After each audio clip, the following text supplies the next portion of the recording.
ঘন কুয়াশায় ঢাকা পড়েছে উত্তরের জনপদ দিনাজপুর জেলার সর্বত্র। হাড় কাঁপানো শীতে কাঁপছে এ জেলার মানুষ।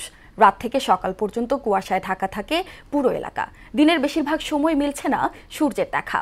আবহাওয়া অফিসের তথ্য মতে চলতি মাসের মাঝামাঝিতে হতে পারে শৈত্যপ্রবাহ। সুবল রায়ের প্রতিবেদন, জানাচ্ছেন বুসরাত জাহান। দেশের উত্তরের জেলা দিনাজপুরে কয়েকদিন ধরে রাত থেকে সকাল পর্যন্ত ঘন কুয়াশায় ঢেকে থাকে। দিনভর হিমেল হাওয়ায় কনকনে শীতে সাধারণ মানুষের দুর্ভোগ বেড়েছে। শীতের কারণে জরুরি কাজ ছাড়া ঘর থেকে বের হচ্ছেন না বেশিরভাগ মানুষ।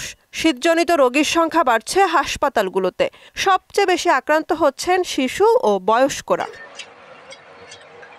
দিনের বেলায় তাপমাত্রা কোথাও কমলেও মধ্যরাত ও ভোরে শীতের অনুভূতি বেড়ে যায় দ্বিগুণ। বেশি কষ্টে পড়েছে খেটে খাওয়া মানুষ। ঠান্ডা উপেক্ষা করেই কাজে বের হচ্ছেন কেউ কেউ। এবার অন্য বছর হচ্ছে এবার শীতটা একটু বেশি। সন্ধ্যা হলে ভেড়া দেয় বাসা থাকে। শীতে আমরা ভিজে যাই, আসার সময় ভ্যানে করে আসতে হয় সকালবেলা। যে ভ্যান নিয়ে ভাড়া সেই রকম মারতে পারি না, সকালবেলায় আমাদের ভাড়া হয়, এই জন্য আমাদের সমস্যা খুব। সকালে দোকান খুলতে পারি না ঠান্ডার জন্য। আবহাওয়া অফিস বলছে চলতি মাসের মাঝামাঝিতে শীতের তীব্রতা আরও বাড়তে পারে। ডিসেম্বরের অবশিষ্ট দিনগুলোতে তাপমাত্রা ক্রমান্বয়ে দিন ও রাতের তাপমাত্রা ক্রমান্বয়ে হ্রাস পাবে, সেই সাথে শীতের অনুভূতি বৃদ্ধি পাবে। দেশের অন্যান্য অঞ্চলে কম শীত অনুভূত হলেও দিনাজপুর সহ উত্তরাঞ্চলের বিভিন্ন স্থানে শৈত্যপ্রবাহের কাছাকাছি তাপমাত্রা নামতে পারে।